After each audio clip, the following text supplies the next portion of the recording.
దేవుని వాక్యం మనం చదువుకుందాం. ఈరోజు మన అంశం ఏంటంటే ఆశీర్వాదకరమైన జీవితానికి మనం పాటించవలసిన 7 ఆచరణలు, 7 ప్రాక్టీసెస్. మనందరూ తెలిసినవే, కానీ ఆశీర్వాదకు వారసులవడానికి దేవుడు మనల్ని పిలిచాడు. ఈ లోకంలో మనం ఆధ్యాత్మికమైన ఆశీర్వాదాలు అనుభవిస్తున్నాం. అట్ ద సేమ్ టైం ఈ లోకంలో మనం ఆశీర్వాదకరంగా ఉండాలని దేవుడు కోరుకుంటున్నాడు.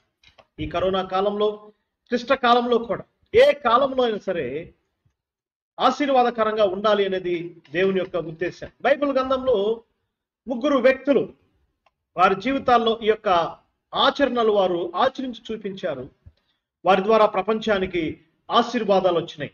దయచేసి అందరూ మరి దేవుని వాక్యాన్ని ధ్యానం చేద్దాం. బైబిల్ గ్రంథంలో ఒక మాట 7 సార్లు ప్రస్తావించబడింది. ఒకే మాటను దేవుడు 7 సార్లు రిపీట్ చేసి రాయించాడు. ఆ మాటలు మనం పరిశీలన చేద్దాం. దయచేసి అందరూ నోట్ చేసుకోండి. మొట్టమొదటిగా ఆదికాండం 12వ అధ్యాయం 3వ వచనంలో మొట్టమొదటి మాట నేను చదువుతున్నాను. అబ్రహాముకి 3 సార్లు ఆ మాట దేవుడు తెలియచేశాడు. దయచేసి ఈ యొక్క మాటలు చాలా ప్రాముఖ్యమైనవి. బైబిల్ యొక్క ప్రణాళిక, బైబిల్లోని దేవుని యొక్క ప్రణాళిక ఏంటో కొద్దిగా మనం క్లుప్తంగా ధ్యానం చేసి ఆశీర్వాదకరమైన జీవితాన్ని మనం ఎలా జీవించాలి అనేది ఈ యొక్క సందేశం యొక్క సారాంశం. దయచేసి నేను చదువుతున్నాను. 12వ అధ్యాయం 3వ వచనం. నిన్ను ఆశీర్వదించు వారిని ఆశీర్వదించదను, నిన్ను దూషించు వారిని శపించదను. భూమి యొక్క సమస్త వంశములు నీయందు ఆశీర్వదింపబడును అని అబ్రహాముతో చెప్పాను. ఇదే మాట మరలా దేవుడు రెండవసారి మరలా దాన్ని రిపీట్ చేశాడు. దయచేసి 18వ అధ్యాయం 18వ వచనంలో మరలా అబ్రహాముతో దేవుడు ఇదే మాట చెప్పాడు.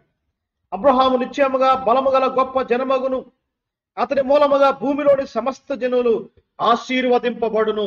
అది రెండవసారి అదే మాట మనం చూస్తున్నాం. మూడవసారి సేమ్ అదే మాటను మరలా మనం చూస్తున్నాం. చూడండి, 22వ అధ్యాయము 18వ వచనం. మరియు నీవు నా మాట వినినందున భూలోకంలోని జనములన్నీ నీ సంతానం వలన ఆశీర్వదింపబడును. 3 సార్లు ఒకే మాట దేవుడు అబ్రహాం అనే వ్యక్తికి చెప్పాడు. ఇదే మాట మరలా ఇస్సాకుతో పంచుకుంటున్నాడు. చూడండి దయచేసి 26వ అధ్యాయము 4వ వచనం. నీ సంతానమును విస్తరింపచేసి నీ దేశంలో నీ సంతానంలోకి ఇచ్చేదను, నీ సంతానం వలన సమస్త భూలోకములోని సమస్త జనులు ఆశీర్వదింపబడును. సమస్త జనులు ఆశీర్వదించబడును. ఇదే మాట మరలా యాకోబుకు దేవుడు తెలియచేశాడు. 28వ అధ్యాయము 14వ వచనంలో, 28వ అధ్యాయం 14వ వచనం. నిన్ను బట్టి భూమి యొక్క సకల వంశములు ఆశీర్వదించబడును. ఇది 5వసారిగా మనం చూస్తున్నాం. 6వసారి ఇదే మాట పేతురుగా తన ప్రసంగంలో ఇదే మాటను ఉదాహరించాడు. అపోస్తల కార్య గ్రంథం 3వ అధ్యాయము 25వ వచనం. ఆ మాట నేను చదువుతున్నాను. నీ సంతానమందు భూలోక వంశములన్నీ ఆశీర్వదించబడని చెప్పి మీ పితరులతో చేసిన నిబంధనకు మీరు వారసులై ఉన్నారు. ఆఖరిగా ఇదే మాట మరి అపోస్తలైన పౌలు గలతీ పత్రిక 3వ అధ్యాయము 7, 8 వచనాలండి. అది వచనం రాంగ్ పడింది. 7, 8 వచనాలు, 7 and 8 verses. ఇప్పుడు అపోస్తలైన పౌలు గారు ఆయన చాలా స్పష్టంగా, క్లారిటీగా ఇదే మాటను ఉటంకించాడు. గలతీ పత్రిక 3వ అధ్యాయము 7, 8 వచనాలు చదువుతున్నాను. దేవుడు విశ్వాస మూలముగా అన్ని జనులను నీతిమంతులుగా తీర్చిన లేఖనమందు ముందుగా చూచి నీయందు అన్ని జనులందరూ ఆశీర్వదించబడుదురని అబ్రహాముకు సువార్తను ముందుగా చెప్పాను. 7 సార్లు ఒక మాట బైబిల్లో 7 సార్లు రాయబడి ఉండటం దాని యొక్క ప్రాముఖ్యతను తెలియజేస్తుంది. బైబిల్లో ఎప్పుడైనా ఒక మాట ఒకసారి చెప్పారంటే అది ఎంతో ప్రాముఖ్యమైనది. అసలు బైబిల్లో ఏ మాట ఉన్నా, వచనమైనా, పల్లైనా, సున్నా అయినా అది ఎంతో ప్రాముఖ్యమైనది. ఇన్స్పైర్డ్, దేవుడు దాన్ని ప్రేరేపించి రాయించాడు.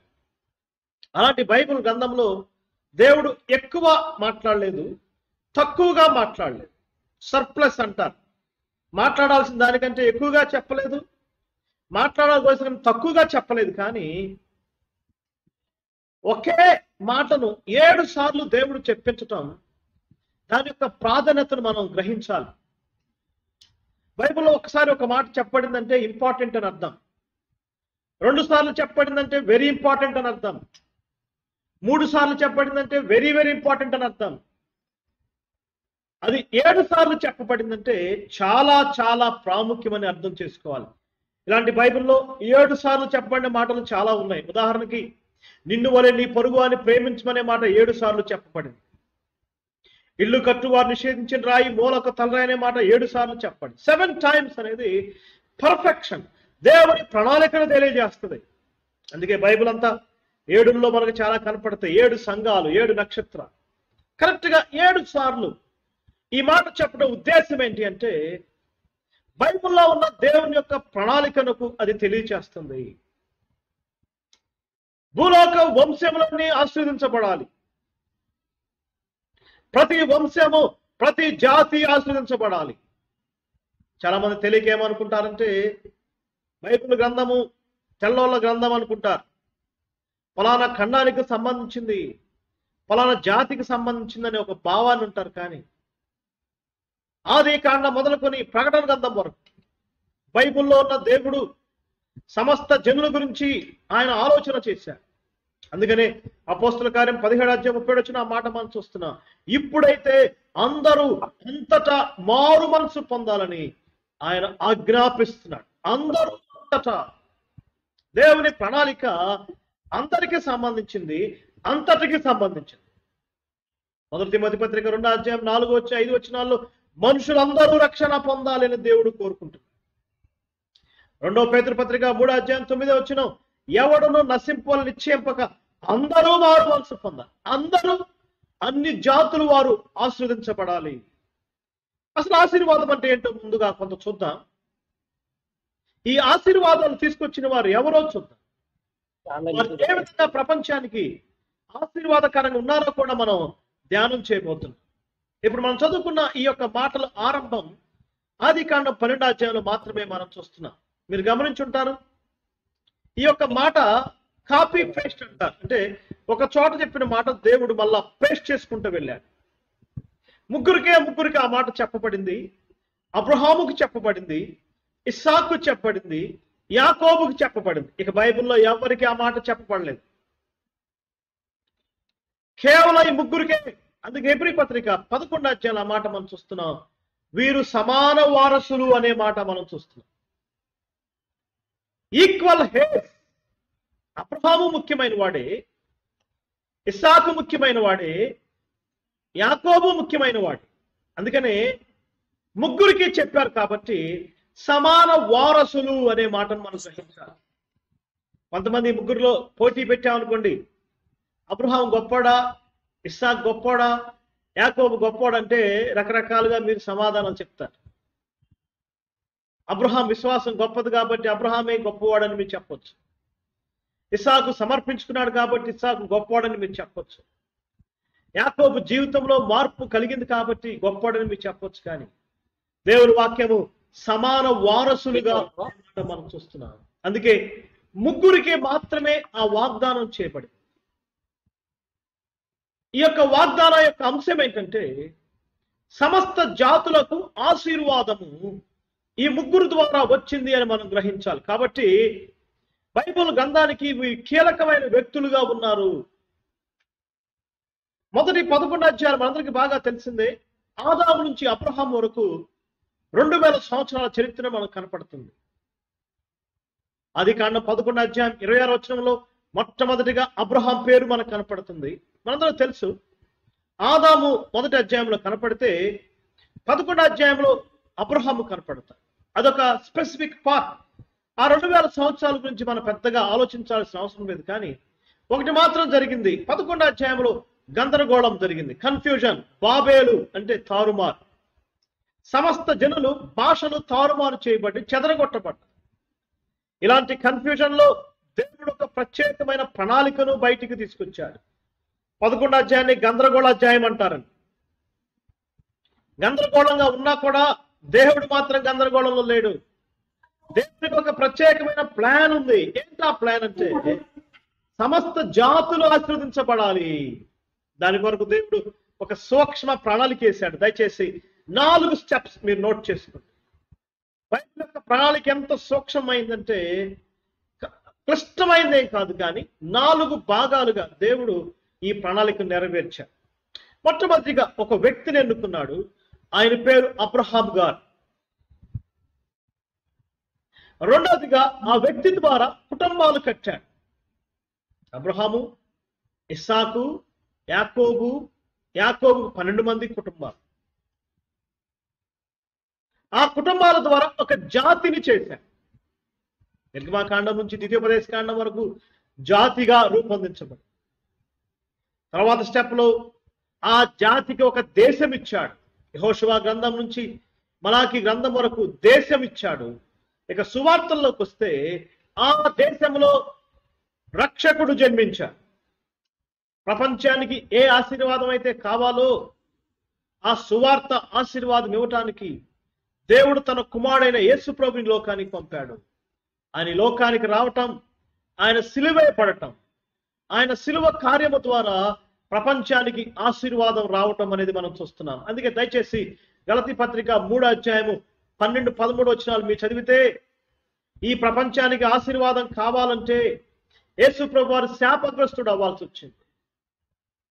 శాపగ్రస్తుడు అవటం అంటే మ్రాను మీద వేలాడు ప్రతివాడు శాపగ్రస్తుడు కావాల్సింది. కాబట్టి యేసు ప్రభు వారు సువార్త ఆశీర్వాదం తేవటానికి ఆయన శాపగ్రస్తుడయ్యాడు. కాబట్టి అప్పటి నుండి మత్తయి సువార్త 2వ అధ్యాయం సమస్త జనులను శిష్యులుగా చేయండి. అప్పటి నుండి సమస్త జనులకు సువార్త ప్రకటించబడుతుంది. అట్లయితే అసలైన సిసలైన ఆశీర్వాదం ఏంటి అంటే రోమపత్రిక 15వ అధ్యాయము 28-29 వచనాలు మీరు చదవండి. సువార్తాశీర్వాదం అనే మాటను మీరు నోట్ చేసుకోండి. సువార్తాశీర్వాదం. ప్రపంచానికి దేవుడిస్తున్న ఆశీర్వాదం ఏంటంటే సువార్తాశీర్వాదం. అంతకు మించిన ఆశీర్వాదం లేదు. దాన్ని గలతీ పత్రిక 3వ అధ్యాయము 7-8 వచనాల అపోస్తలుడైన పౌలు వివరించాడు.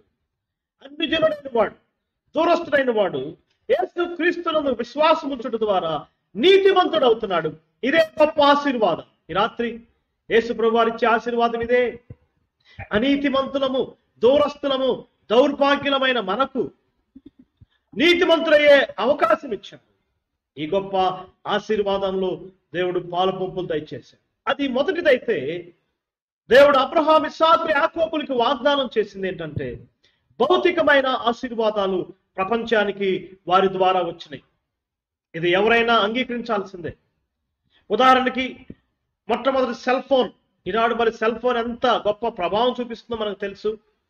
ఈ సెల్ ఫోన్ ద్వారానే, ఈ జూమ్ ద్వారా దాదాపుగా 4-5 నెలలు మరి దేవుని వాక్యం వినడానికి దేవుడు అవకాశం ఇచ్చాడు. ఎన్నో గొప్ప ఆశీర్వాదాలు ఉన్నాయి. At the same time cell phone ద్వారా ఎన్నో కీడులు ఉన్నాయి. కానీ ఈ గొప్ప ఇన్స్ట్రుమెంట్స్ లేకపోతే ఈ గొప్ప సమస్త జాతులకి అవైలబుల్ గా చేసింది ఎవరంటే అబ్రహాము సంతానమే. ఫస్ట్ మోటోరోలా కంపెనీ వారు సెల్ ఫోన్ కనిపెట్టారు. దాని హెడ్ క్వార్టర్స్ యెరూషలేములో ఉన్నాయి. ఫస్ట్ సెల్ ఫోన్ అక్కడే తయారు చేయబడింది, అక్కడే మాట్లాడుకోవటం జరిగింది. అప్పటి నుంచి ఇప్పటి వరకు సమస్త జనులు సెల్ ఫోన్ వాడుతారు. దాదాపుగా 20-21 సంవత్సరాల క్రితం అప్పట్లో సెల్ ఫోన్ వచ్చినప్పుడు నేను ఫస్ట్ టైం సెల్ ఫోన్ చూశాను. బస్సులో ఒక వ్యక్తి చాలా పెద్దగా మాట్లాడుతున్నాడు. ఎందుకంటే అతనికి సిగ్నల్స్ అందట్లేదు. చాలా పెద్ద డబ్బా ఫోన్. ఆ రోజులు అందరూ అతని వైపు అలా చూశారు. అప్పుడు ఏమనుకున్నారంటే, అబ్బా అతని దగ్గర సెల్ ఫోన్ ఉందరా అనుకుంటున్నారు. ఇప్పుడు ఏమంటున్నారంటే, నీ దగ్గర సెల్ ఫోన్ లేదా అంటున్నారు. సమస్త జనులకి ఆశీర్వాదం. వ్యవసాయం కావాలంటే అబ్రహాము సంతానం దగ్గరికి వెళ్ళాలి. ఈనాడు కరోనా పెద్ద విఐపీలు ఢిల్లీ ఎయిమ్స్ లో ట్రీట్మెంట్ జరుగుతుందంటే ఇజ్రాయెల్ దేశం నుంచి అనేక మంది డాక్టర్స్ అక్కడ ఉన్నారంట. వాళ్ళు ట్రీట్మెంట్ పర్యవేక్షణలో పెద్ద విఐపీస్. మెడిసిన్ కావాలంటే ఇస్రాయెల్ యొక్క సంతానం యొక్క ఆశీర్వాదాలు కావాలి. కార్గిల్ యుద్ధంలో ఇండియా పాకిస్తాన్ మీద గెలవటానికి ఇస్రాయేల్ యొక్క ఆయుధాలే ముఖ్యమైనవి. ఈనాడు కూడా చైనా బోర్డర్లో ఇండియాని కాపాడుతుంది ఇస్రాయేల్ యొక్క రాకెట్స్ అని మనం గ్రహించాలి. ఏ రంగంలో చూసుకున్నా ప్రపంచానికి ఆశీర్వాదం ఎవరంటే ఇస్రాయేల్ జాతి వారు.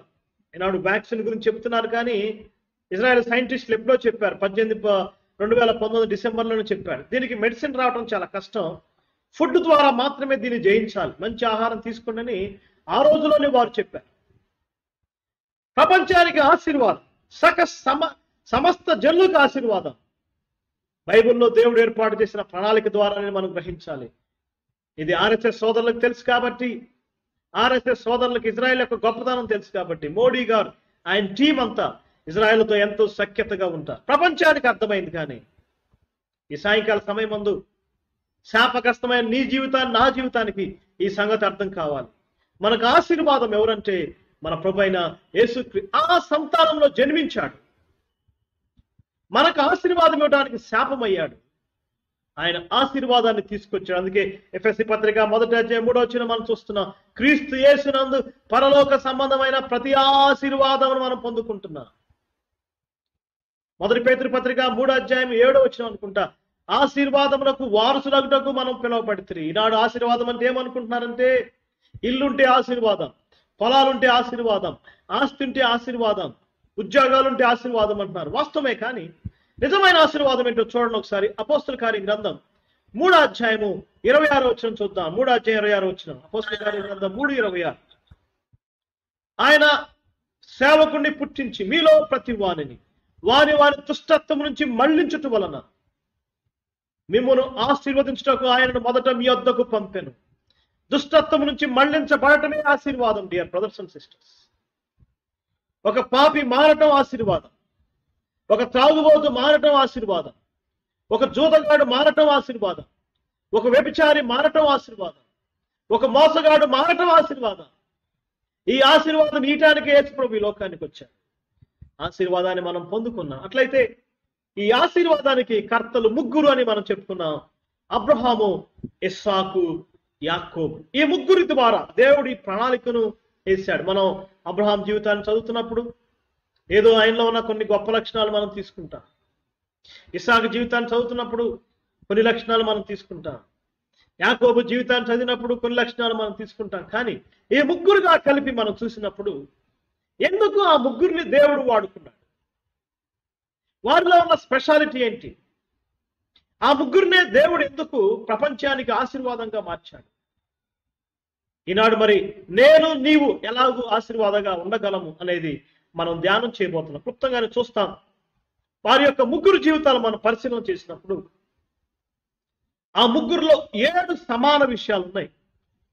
ఆ 7 సూత్రాలు ఈనాడు మనం కూడా పాటిస్తే మనమున్న ఊరిలో, మనమున్న సంఘంలో, మనమున్న సమాజంలో, మనమున్న అపార్ట్మెంట్లో ఆశీర్వాదకరంగా ఉండాలని దేవుడు కోరుకుంటున్నాడు. ఆ ముగ్గురు ద్వారా ప్రపంచానికి ఆశీర్వాదం అయితే నీ ద్వారా, నా ద్వారా మన స్థానిక సంఘాలకు ఆశీర్వాదం. దయచేసి చూడండి, హెబ్రీ పత్రిక 11వ అధ్యాయము. ఆ మాట నేను చదువుతున్నాను. 11వ అధ్యాయం 9వ వచనం. విశ్వాసమును బట్టి అతడును ఆ వాగ్దానములకు సమాన వారసులైన ఇస్సాకు, యాకోబు వారు. దయచేసి నోట్ చేసుకోండి, సమాన వారసులు, ఈక్వల్. అబ్రహాం ఎంత ప్రాముఖ్యమో ఇస్సాకు అంతే ప్రాముఖ్యం. ఇస్సాకు ఎంత ప్రాముఖ్యమో యాకోబు అంతే ప్రాముఖ్యం. ఆది కాండాన్ని మనం చదివినప్పుడు ఈ ముగ్గురులో ఉన్న 7 సూత్రాలు మనం చూద్దాం. నెంబర్ 1, మొట్టమొదటిగా నోట్ చేసుకోండి, ముగ్గురు బలిపీఠాలు కట్టారు. ముగ్గురు స్పెషలిస్ట్లే. అబ్రహాం బలిపీఠాల సంగతి మనకు బాగా తెలుసు. అబ్రహాం గారు ఆయన జీవితంలో 4-5 బలిపీఠాలు కట్టారు, మనకు తెలిసినే. కానీ జస్ట్ ఊరికే వచ్చినాలు మీరు నోట్ చేసుకోండి. అబ్రహాం కట్టిన బలిపీఠం ఆది కాండం 12వ అధ్యాయం 7వ వచనం మొట్టమొదటిగా చూస్తున్నాం. ఇస్సాకు కట్టిన బలిపీఠం 26వ అధ్యాయం 5వ వచనం మనం చూస్తున్నాం. యాకోబు గారు కూడా కొన్ని బలిపీఠాలు కట్టాడు. 33వ అధ్యాయం 20వ వచనంలో యాకోబు కట్టిన బలిపీఠాలు మనం చూస్తున్నాం. ముగ్గురు బలిపీఠాలు కట్టారంటే ముగ్గురు ఆరాధికులుగా ఉన్నారు. ఎక్కడికి వెళ్ళినా ఆరాధించారు. ఏ ప్రాంతం పోయినా బలిపీఠాలు కట్టారు. ఆనాటి లోకంలో అనేక వందల వేల బలిపీఠాలు చుట్టూ ఉండే. కానీ అబ్రహాము, ఇస్సాకు, యాకోబులు కట్టిన బలిపీఠాలు వాటికి భిన్నమైన బలిపీఠాలు. ఒక స్పెషల్ గాడ్, రియల్ గాడ్, నిజమైన దేవుడను వారు తెలుసుకుని దాని గుర్తుగా పరిశుద్ధాత్మ యొక్క సహకారంతో వారు బలుర్పించారు, ఆయన ఆరాధించారు. ముగ్గురు బలిపీఠాలు కట్టడం వారి యొక్క ఆశీర్వాదకర జీవితానికి వారి ఆచరణలో మొట్టమొదటి సూత్రంగా మనం గ్రహించాలి. మన జీవితాల్లో కూడా అత్యంత ప్రాముఖ్యమైనది బలిపీఠ అనుభవం. ఎక్కడికి వెళ్ళినా, ప్రాంతాలు మారినా, డ్యూటీల వల్ల ఒక్కోసారి మనం షిఫ్ట్ అయినా, కూలి పనుల వల్ల వేరే చోటకు వెళ్ళినా, ఏ ప్రదేశాలకు పోయినా బలిపీఠాలు కట్టడం మానకూడదు. ఈనాడు భౌతికమైన బలిపీఠాలు కాదు, కానీ ఆత్మ సంబంధమైన యాగాలు అర్పించాలి. హెబ్రీ పత్రిక 13వ అధ్యాయం 15వ వచనం మనం చూస్తున్నాం. స్తుతి యాగం అర్పించాలి. జిహ్వ ఫలము, స్తుతి యాగములు, హృదయాత్రాల్లో నుంచి పెళ్లిబికి వచ్చే స్తుతి, కృతజ్ఞతలు, ఆరాధనలు వ్యక్తిగతంగా, కుటుంబంగా, సమాజంగా ఆయన్ని ఆరాధించడానికి కూడి రావాలి. అందుకని దేవుని వాక్యం మనం చూస్తున్నాం. ఆయన స్తుతించుట మంచిది, కీర్తించుట మంచిది, ప్రచురించుట మంచిది. 147వ కీర్తన చదవండి. అద్భుతమైన గానం కూడా మనకుంది. దేవునికి స్తోత్రం చేయటం మంచిది, గానం చేయటం మంచిది. అది శోభస్కరము. ఈనాడు మనం బలిపీఠాలు భౌతికమైన కట్టలేం, కానీ స్తుతులు అర్పిస్తాం, ఆరాధనలు చెల్లిస్తాం. మరి విశేషంగా ప్రతి ఆదివారం రొట్టెలో పాలు పంపులు పొందుతున్నప్పుడు మన స్తుతి పెళ్ళుబికి వచ్చింది. మరి కొరింథీ పత్రిక 10వ అధ్యాయం మాట మనం చూస్తున్నాం. దాని పేరే స్తుతించు పాత్ర అనే పాట మనం చూడవచ్చు. క్రైస్తవ ఆరాధనకు గుండెకాయ రొట్టె విరిచే కూడిక. రొట్టె విరిచే కూడికను మనం ఆరాధన అనలేం, కానీ ఆరాధనకు గుండెకాయలాంటి.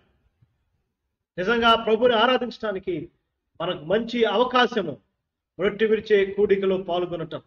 ప్రస్తుతానికి కూడుకోలేకపోతున్నాం, కానీ మరలా ప్రభు మనకు సమయం ఇస్తాడు. ఈసారి మరింత ఉత్సాహంతో మన బలిపీఠాలు మనం నిర్మించుకుందాం. హేబేలు వ్యక్తిగతమైన బలిపీఠం కట్టాడు. నోవాహు కుటుంబ బలిపీఠం కట్టాడు. మోషే ద్వారా నేషనల్, దేశం మొత్తానికి బలిపీఠం కట్టబడి ఏదో ఒక రకంగా మన ఆత్మీయ జీవితంలో బలిపీఠాలు కట్టే అనుభవంలో మనం ఉండాలని మనం జ్ఞాపకం చేసుకోవాలి. ముగ్గురు బలిపీఠాలు కట్టారు. అబ్రహాం బలిపీఠం ఎంతైనా శ్రేష్టమైంది. అందులో ఒక స్పెషలిస్ట్గా ఉన్నాడు ఆయన. 22వ అధ్యాయంలో ఆయన కట్టిన బలిపీఠం ఈనాడు కూడా భక్తుల బలిపీఠాల్లో శ్రేష్టమైన బలిపీఠంగా ఉంది. మీరు బైబిల్ గ్రంథం జాగ్రత్తగా పరిశీలన చేస్తే 26 మంది బలిపీఠాలు కట్టారు. 26 మెంబర్స్. చాలా సందర్భాల్లో అర్పించిన బలులను దేవుడు ఆస్వాదించడానికి గుర్తుగా ఆకాశం నుంచి అగ్ని వచ్చి దహించేది. అంటే వారి బలులను దేవుడు ఆస్వాదించాడు, ఆగ్రానించినట్టుగా మనం జ్ఞాపకం చేసుకుంటున్నాం. కాబట్టి మొట్టమొదటిది బలిపీఠ అనుభవం. ముగ్గురులో బలిపీఠాలు ఉన్నాయి. ఎక్కడికి వెళ్ళినా వారు బలిపీఠాలు కట్టారు. రెండవదిగా మనం చూస్తాం, చూడండి, ఒక బలిపీఠం కట్టడమే కాకుండా ప్రార్థన చేశారు. మీరు అనుకోవచ్చు, బ్రదర్ ఏదో వాక్యం వినడానికి వచ్చా, మాకు తెలిసినే చెప్తున్నారు అనుకుంటున్నారేమో. కానీ ఈ తెలిసినా తెలియకపోయినా ఇవన్నీ ప్రాముఖ్యమైన సూత్రాలు. వారు ప్రపంచానికి ఆశీర్వాదకరంగా ఉండడానికి కారణం ఇదేనని మనం గ్రహించాలి. ముగ్గురు ప్రార్థనలు చేశారు. బలిపీఠం కట్టడమే కాకుండా ప్రార్థించే అనుభవాలు ముగ్గురులో మనం చూస్తున్నాం. ఆదికాండం 12వ అధ్యాయంలో అబ్రహాం యొక్క ప్రార్థన, ఆయన ప్రార్థన దేవుడు అంగీకరించాడు. చాలా సందర్భాల్లో బలిపీఠము ప్రార్థన కలిసి ఉన్నాయి, కానీ రెండు వేరు వేరే. ఆరాధనలో ప్రభువుకి అర్పిస్తాం, ప్రార్థనలో మనం దేవుని దగ్గర నుంచి పొందుకుంటాం. అయితే ముందుగా మన జీవితాల్లో మనం పాటించాల్సింది స్తుతులు అర్పించడం ముఖ్యమైనది. తర్వాత ప్రార్థించటం అనుభవాన్ని మనం తెలుసుకో. దయచేసి మోషే ప్రార్థన కూడా మనం చూస్తున్నాం. ఇస్సాకు ప్రార్థన 25వ అధ్యాయంలో యెహోవాకు అతను ప్రార్థన చేశాడు. యాకోబు కూడా పెనుయేలు దగ్గర కన్నీరు విరిచి బతిమాలెనో అక్కడ లేదు, కానీ హోషేయ గ్రంథంలో ఆ మాట ఉంటుంది. పలు సందర్భాల్లో యాకోబు దేవుని సన్నిధిలో సంధించాడు. ప్రార్థన అనేది ప్రాముఖ్యమైనది. ఇది కూడా సేమ్ అలాంటిదే. అందుకే ఈ రెండు మాటలు కలిపి చెప్పబడ్డాయి. ఎడతెక్క ప్రార్థన చేయండి. అదొకటే కాదు, ఎడతెగగా కృతజ్ఞతలు చెల్లించండి. ఈ రెండు మాటలు కలిపే ఉంటాయి. ప్రార్థన స్తుతులు కలిపి ఉంటాయి. ఎప్పుడైనా మీరు గమనించండి, దానియేలు గారు కూడా స్తుతులు ప్రార్థనలు. ఫిలిప్పీ పత్రికలో పౌలు గారు కూడా విన్నపాలు కృతజ్ఞతలు, prayers and praises are praises and prayers dear brothers and sisters.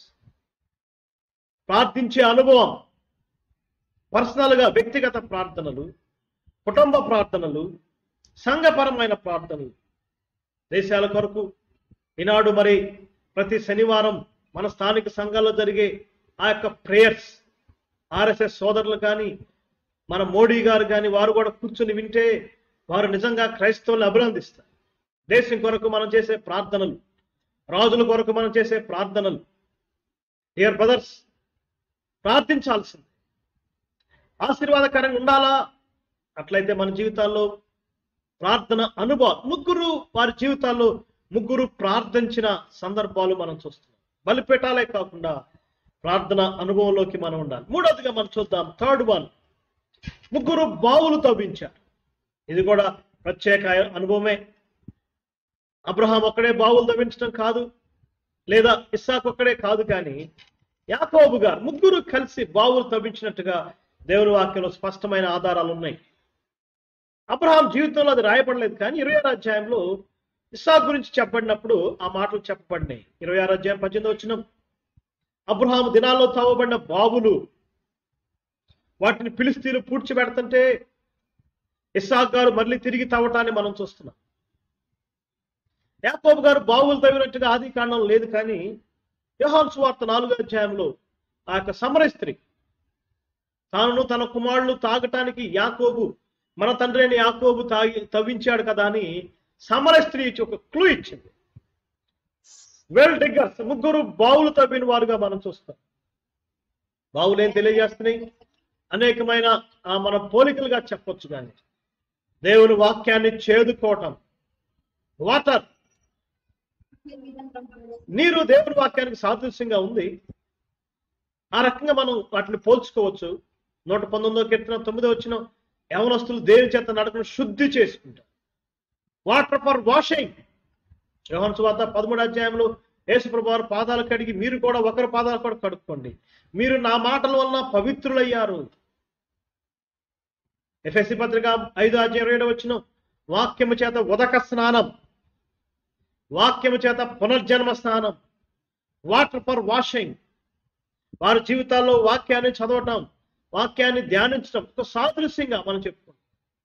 అనుదిన జీవితంలో, వ్యక్తిగత జీవితంలో, కుటుంబ జీవితంలో కూడా reading, writing, listening, by hearting, meditating, ఏదైనా సరే వాక్యం పట్ల శ్రద్ధ కలిగి మనం ధ్యానం చేయాలి. కానీ ఇక్కడ మనం గమనించాలి, ఫిలిస్తీన్లు ఏం చేస్తున్నారంటే బావులు తవ్వుతుంటే వాటిని పూర్తి చేస్తున్నారు.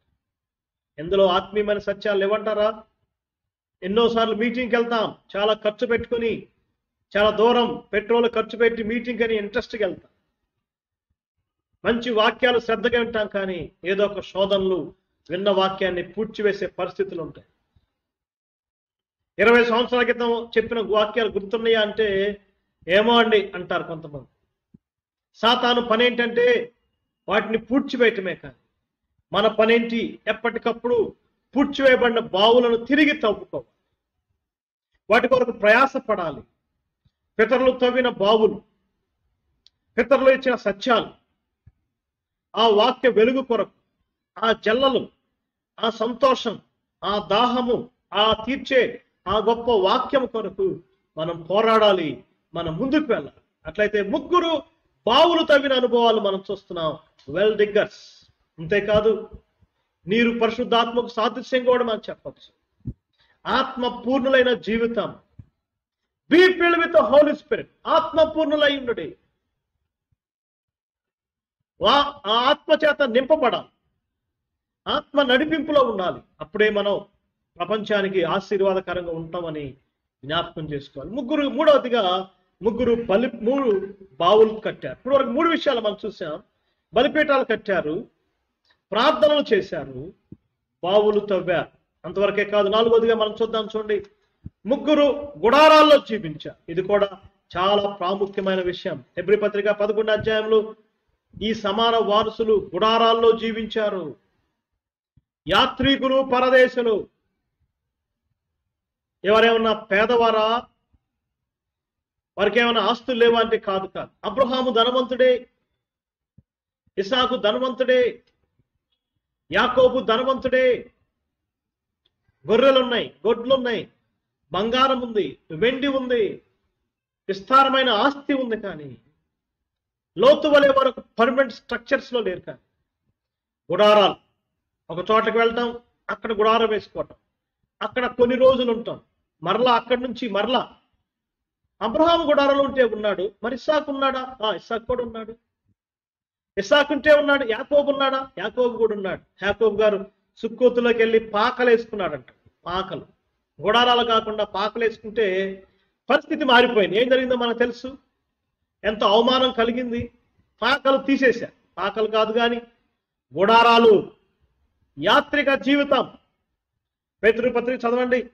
మన ఈ లోకంలో యాత్రికులం, పరదేశీలం ఒక సిగ్నల్.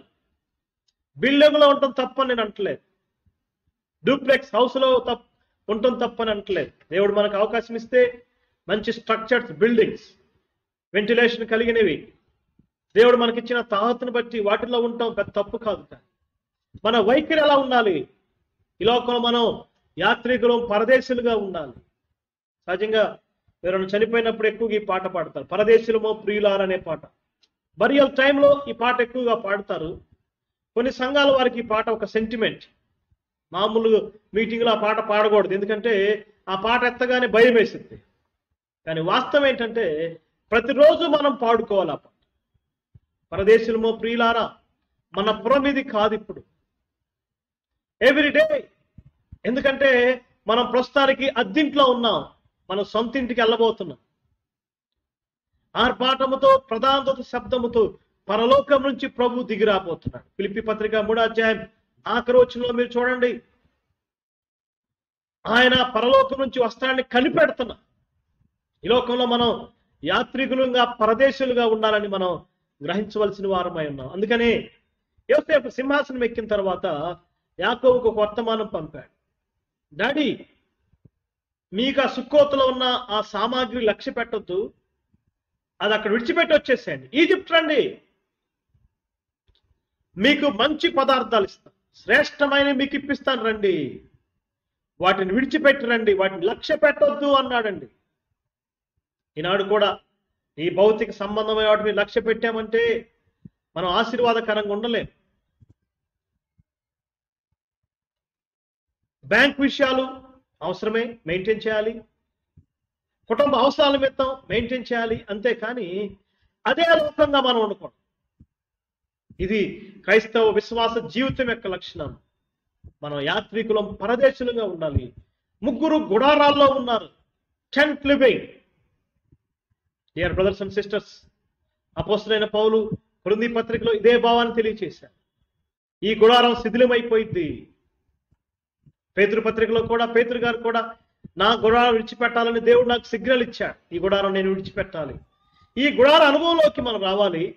అయితే ఒక తేడా మీరు గమనించండి. అబ్రహాం గారు ఎక్కడికి వెళ్ళినా ముందు బలిపీఠం కట్టేవాడు, తర్వాత గుడారాన్ని నిర్మించేవాడు. మన జీవితాల్లో ఏది ముఖ్యమంటే ఫస్ట్ గుడారం ముఖ్యం అంటాం, తర్వాత బలిపీఠం అంటాం. కాదు, ఫస్ట్ బలిపీఠము, తర్వాత గుడారం. The importance is also significant. 3 జీవితాల్లో గుడారాల్లో ఉన్నట్టుగా మనం చూస్తున్నాం. 4వ కామన్ ఫీచర్ ఏంటి? వాళ్ళలో ఉన్న మరొక అంశాన్ని, 5వ దాన్ని మనం చూస్తున్నాం. చూడండి, 5వది మనం చూద్దాం. 3లో ఉన్న 5వ అంశం ఏంటంటే, డియర్ బ్రదర్స్, 3లో కామన్ ఫీచర్స్. 3లో బలహీనతలు ఉన్నాయి. 3 అబద్ధాలు ఆడారు. ఇది కూడా మనం ప్రత్యేకంగా గమనించాలి. 3 అబద్ధాలు ఆడటం ఎందుకు ఇవ్వబడింది?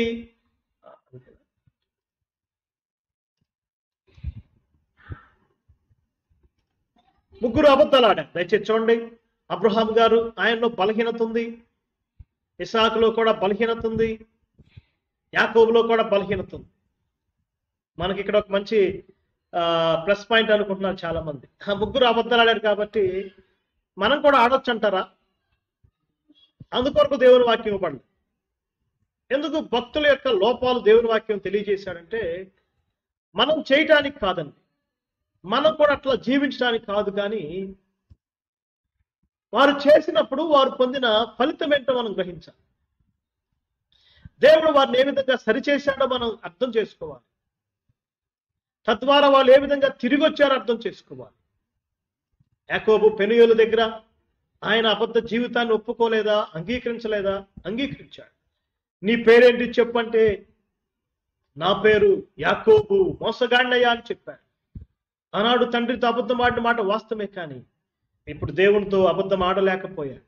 అక్కడ అతనిని ఆశీర్వదించాడు. అబ్రహాం కూడా తన జీవితంలో తదుపరి కాలాల్లో, ఇస్సాకు కూడా తన జీవితంలో, డియర్ బ్రదర్స్ అండ్ సిస్టర్స్, బలహీనతలు ఏదో ఒక బలహీనతలు ఉంటాయి. చిన్న చిన్న పొరపాట్లు ఆత్మీయ జీవితంలో దాడి చేస్తూ ఉంటాయి. కానీ మనం వాటిలో కొనసాగుతున్నామా, ముందుకెళ్తున్నామా, వాటిని విడిచిపెడుతున్నామా, ముందుకెళ్తున్నామా అనేది మన ఆత్మీయ జీవితంలో ఒక సవాల్. అందుకనే ఆ మాటలు పదే పదే రాయబడింది. అతిక్రమం దాచిపెట్టువాడు వర్ధిల్లడు, వాటిని ఒప్పుకొని విడిచిపెట్టువాడు కనికరం పొందుతాడు. దావీదు జీవితం ఒక క్లాసిక్ ఎగ్జాంపుల్. వాస్తవానికి దావీదు జీవితంలో సమూయేలు 2వ గ్రంథం 11-12 అధ్యాయాల్లో ఒక తీవ్ర సంక్షోభం ఎదుర్కొన్నాడు. కానీ దావీదు ఎంతో తర్వాత తిరిగి వచ్చిన అనుభవంలోకి వచ్చాడు. కారణం ఏంటంటే దావీదు చేసిన పాపం కంటే దావీదు పశ్చాత్తాపం గొప్పది అని బైబిల్ పండితులు అంటున్నారు. 51వ కీర్తన చూడండి. ఆయన యొక్క పశ్చాత్తాపం ఎంత శ్రేష్టమైంది, ఎంత తారస్థాయికి వెళ్ళి. ఈనాడు బలహీనత పడటంలో గొప్ప అంశం ఏమి లేదు, కానీ వాటిని పూర్తిగా అంగీకరించి ఒప్పుకొని విడిచిపెట్టడం ఆశీర్వాదకరం. ముగ్గురులో బలహీనతలు కూడా పరిశుద్ధాత్ముడు చూపించాడు. ఆ రోజుగా మనం చూద్దాం, ముగ్గురు కూడా కష్టాలు పాలయ్యారు. ముగ్గురు కరువులు ఎదుర్కొన్నారు. డియర్ బ్రదర్స్, ఇది కూడా చాలా ప్రాముఖ్యమైన అంశం. అబ్రహాం జీవితంలో ఒక పెద్ద కరువు ఎదుర్కొన్నాడు. ఆయన ఆత్మీయ ఆరంభంలోని, ఆయన జర్నీ బిగినింగ్ లోని దేవుడు కరువును అనువదించినప్పుడు ఈజిప్ట్ వైపు వెళ్ళాడు. ఇస్సాకు జీవితంలో కూడా ఒక పెద్ద కరువు వచ్చింది. యాకోబు జీవితంలో కూడా కరువు వచ్చింది. భక్తుల జీవితాల్లో కరువులే మినహాయింపు కాదు. ఏలియా జీవితంలో కరువు, ఎలీషా జీవితంలో కరువు, నయోమి జీవితంలో కరువు, తప్పిపోయిన కుమారుడు జీవితంలో కరువు, మొదటి శతాబ్దం విశ్వాసుల కరువు. అపోస్తలుల కార్యం 11 అధ్యాయం. భూలోకమంతటికి కరువు. యేసు ప్రభువుని నమ్ముకుంటే కరువులు ఉండవని దేవుని వాక్యం చెప్పట్లేదు. యేసు ప్రభువుని నమ్ముకుంటే కష్టాలు ఉండవని దేవుని వాక్యం చెప్పట్లేదు. యేసు ప్రభువుని నమ్ముకుంటే తుఫాన్లు ఉండవని దేవుని వాక్యం చెప్పట్లేదు. యేసు ప్రభువుని నమ్ముకుంటే శ్రమలు ఉండవని దేవుని వాక్యం చెప్పట్లేదు. కానీ వాటి గుండా వెళ్లాల్సిందే. అయితే దేవుడు ఏం ప్రామిస్ చేశాడు? శ్రమల్లో తోడుగా ఉంటానని వాగ్దానం చేశాడు. కరువుల్లో తోడుగుంటానని వాగ్దానం చేశాడు. కరువులు లేవని చెప్పట్లేదు. ఈనాడు చాలా మంది బోధకులు ఏం బోధిస్తున్నారంటే, యేసు ప్రభు నమ్ముకుంటే మీకు కష్టాలు ఉండవు, యేసు ప్రభు నమ్ముకుంటే మీకు ఇరుకులు ఉండవు, యేసు ప్రభు నమ్ముకుంటే మీకు బాధలు ఉండవని కలబొలి మాటలు చెప్తున్నారు. అది వాస్తవం కాదు. ప్రాక్టికల్ గా ప్రతి విశ్వాసి జీవితంలో ఏదో ఒక సందర్భంలో మానసిక సమస్యల, ఆరోగ్య సమస్యల, కుటుంబ సమస్యల, ప్రకృతి సమస్యల ఎదుర్కోవాల్సిందే. ఇప్పుడు కరోనాకి ఎవరు మినహాయింపు కాదు. విశ్వాసులు కూడా ఇందులో సతమతం అవుతున్నారు. కొంతమంది ఆర్థిక అసమానతల్లో ఉన్నారు, కొంతమంది అనారోగ్య సమస్యలో ఉన్నారు. డియర్ బ్రదర్స్ అండ్ సిస్టర్స్, కరువులు ఉన్నాయి. యేసు ప్రభువారు కూడా ఈ లోకంలో ఆయన శిష్యులను 2 రకాలుగా అనుభవాలకు తీసుకెళ్ళాడు. ఒకసారి ఆయన వారితో సముద్రంలో ప్రయాణం చేస్తుండగా తుఫాన్ వచ్చింది. రెండవసారి ఆయన లేకుండా కూడా తుఫాన్ వచ్చింది. దయచేసి ఆ 2 సంభవాలు మీరు నోట్ చేసుకోవాలి. ఆయన ఉన్న తుఫాన్ వచ్చింది, ఆయన లేకపోయినా తుఫాన్ వచ్చింది. అట్లయితే ఆయన ఉన్నా లేకపోయినా తుఫాన్లు ఉన్నాయి, కానీ ఆ తుఫాన్లో ఎవరైనా మునిగి నశించారంటే లేదని చెప్పబడింది. ఆయనున్న ఒడ్డుకు చేరారు, ఆయన లేకున్నా ఒడ్డుకు చేరారు. మన ఆత్మీయ జీవితంలో, మన కరువుల్లో, కష్టాల్లో ఆయన మనతో ఉంటాడు. ఆయన ఒడ్డును చేరుస్తాడు. మనం చేయాల్సిందేంటి? ఆయన మీద ఆనుకోవాలి, ఆయన చిత్తానికి లోబడాలి. అబ్రహాం పొరపాటు చేశాడు, వాస్తవమే. ఇస్సాకు కూడా ఈజిప్ట్ వైపు వెళ్ళాలని చూశాడు, కానీ దేవుడు మరల్చాడు. యాకోబు కూడా ఈజిప్ట్ వెళ్ళడానికి సిద్ధపడినప్పుడు ఒకానొక సందర్భంలో ఒక రాత్రి బలుర్పించి, దేవా నేను ఈజిప్ట్కి వెళ్ళాలా వద్దా అని ప్రార్థన చేసినప్పుడు దేవుడు ఇచ్చాడు, వెళ్ళొచ్చు అని చెప్పాడు. డియర్ బ్రదర్స్, దేవుడు ఎందుకు కరువును అనుమతిస్తాడంటే మన వైఖరి, మన యాటిట్యూడ్, మన విశ్వాసం ఎలా ఉందో పరీక్షించడానికి ఆయన కరువులు అనుమతిస్తూ ఉంటాడు. ఒకసారి ఒక ఆయన ప్రశ్న వేశాడంట, అసలు దేవుడు షడ్రక్, మెషక్, అబేద్నెగో ముగ్గురిని అగ్నిగుండం లేకుండా ఆపొచ్చు కదా అన్నాడంట. అగ్నిగుండం లేకుండా ఆపితే ఎంత గొప్పగా ఉండేది కదా అంటే, మరి పిచ్చోడా, అగ్నిగుండం లేకుండా ఆపలేదు, కానీ అగ్ని వాసన అంటకుండా దేవుడు చేశాడు. అగ్నిగుండం లేకుండా దేవుడేం ఆపలేదు, కానీ అగ్ని వాసన అంటకుండా చేశాడు. అందుకనే మంచి పాట మనం పాడతాం. వారిని వేయటానికి వెళ్ళిన వాళ్ళు కాలిపోయారు, కానీ ఆ ముగ్గురు సురక్షితంగా ఉన్నారు. డియర్ బ్రదర్స్, ఒకవేళ కరువులో ఉన్నావా, కష్టంలో ఉన్నావా, ఆశీర్వాదకరంగా ఉండాలంటే భక్తులు పోలిన జీవితాన్ని మనం జీవించాలి. ముగ్గురు కరువులు ఎదుర్కొన్నారు. ఇక ఆఖరిగా 7వ సందర్భం చూద్దాం. చూడండి, హెబ్రీ పత్రిక 11వ అధ్యాయం 13వ వచనంలో విశ్వాసమును బట్టి మృతి పొందారు. ఈ ముగ్గురు జీవితాలు మనం చదువుతుంటే ముగ్గురికి ఆ మాట ఉపయోగించబడింది. విశ్వాసం, విశ్వాసం, విశ్వాసం. విశ్వాసమును బట్టి అబ్రహాము, విశ్వాసమును బట్టి ఇస్సాకు, విశ్వాసమును బట్టి యాకోబు. వారు కడ జీవితం, తుది జీవితం, లాస్ట్ బ్రెత్, వారి యాత్ర ముగింపు వరకు విశ్వాసాన్ని కాపాడుకున్నారు. అపోస్తలుడైన పౌలు పలికిన మాట అన్నిటికి చక్కగా సరిపోయింది. మంచి పోరాటం పోరాడి తిని,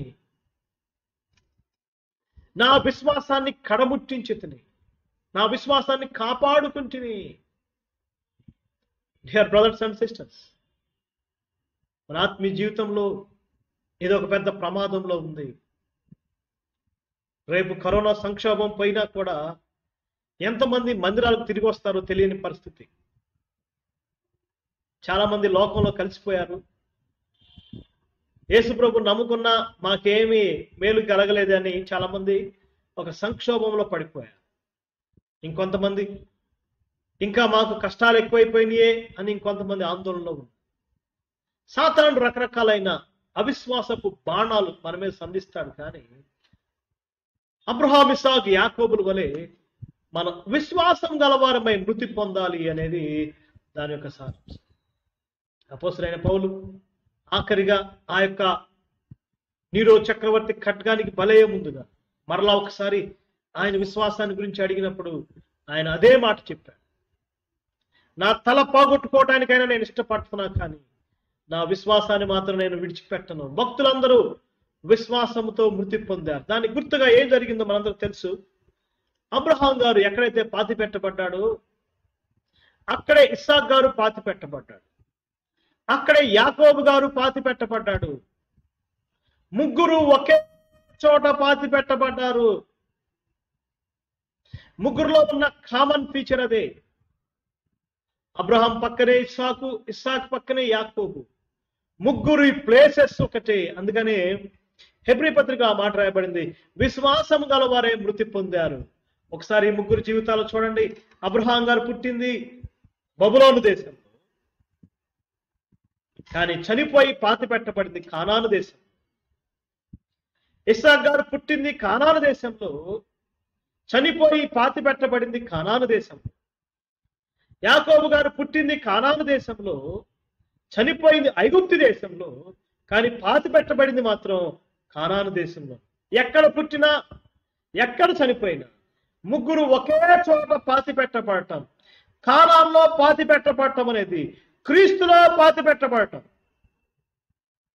క్రీస్తునందు మృతులైన వారు ధన్యులు. ఇలా ఒక యాత్ర మనం ఎలా ముగించబోతున్నాం? క్రీస్తు విశ్వాసంలో మనం ముందుకు కొనసాగాలి. ముగ్గురు విశ్వాసము గలవారై మృతి పొందారు.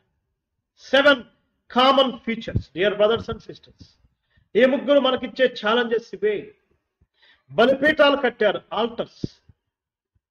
ప్రేయర్స్, ప్రార్థనలు చేశారు. వెల్స్, బావులు తవ్వారు. టెంట్స్, గుడారాల్లో జీవించారు. వీక్నెసెస్, బలహీనతల్లో ఉన్నారు, కానీ ప్రభు దగ్గరికి వచ్చారు. కష్టాలు, ఫ్యామిలీస్ ఎదుర్కొన్నారు. అంతవరకే కాదు, వాళ్ళ శ్రమల్లో వారు విశ్వాసంలో ముందుకు కొనసాగారు. ఒకే చోట పాతి పెట్టారు. కాబట్టే ఆ ముగ్గురు ద్వారా ప్రపంచానికి ఆశీర్వాదం. ఆ ముగ్గురు సంతానం వచ్చిన యేసు క్రీస్తు ద్వారా ప్రపంచానికి సువార్త ఆశీర్వాదం వచ్చింది. ఈనాడు దేవుడు మానవాళికి ఇస్తున్న ఆశీర్వాదం ఏంటంటే సువార్త ఆశీర్వాదం. ఆ ఒక్క వాక్యం చదువుకుని ముగించుకుందాం. రోమపత్రిక 15 అధ్యాయం చూడండి. రోమపత్రిక 15 అధ్యాయం. దయచేసి అందరూ ఈ మాట చూడండి. అబ్రహాము, ఇస్సాకు, యాకోబులకు దేవుడు ఏ వాగ్దానం చేశాడు, అది ఏ విధంగా నెరవేరుతుందో మనం చూద్దాం. దయచేసి రోమపత్రిక 15 అధ్యాయము 28 వచ్చినాలు చదువుతున్నాను. ఈ పనిని ముగించి ఈ ఫలమును వారికి అప్పగించి నేను మీ పట్టణం మీదుగా స్పెయిన్కు ప్రయాణం చేతును. నేను మీ వద్దకు వచ్చినప్పుడు క్రీస్తు యొక్క ఆశీర్వాద సంపూర్ణముతో వత్తును. రోమపత్రిక 15:9 ఆఖరి ఫుట్ నోట్ మనం చూస్తున్నాం. సువార్త ఆశీర్వాదం. కింద ఫుట్ నోట్లో ఆ మాట రాయబడింది. స్వస్థత ఆశీర్వాదం కాదు, సూచక్రియల ఆశీర్వాదం కాదు, అవన్నీ వాస్తవమే. స్వప్నాల ఆశీర్వాదం కాదు, సాక్ష్యాల ఆశీర్వాదం కాదు, కానీ సువార్త ఆశీర్వాదం. ఈ రాత్రి ఈ ఆశీర్వాదాన్ని స్వీకరించినట్లయితే నీవు నేనెంతో ధన్యులం. దేవుడి వాక్యాన్ని దీవించును గాక.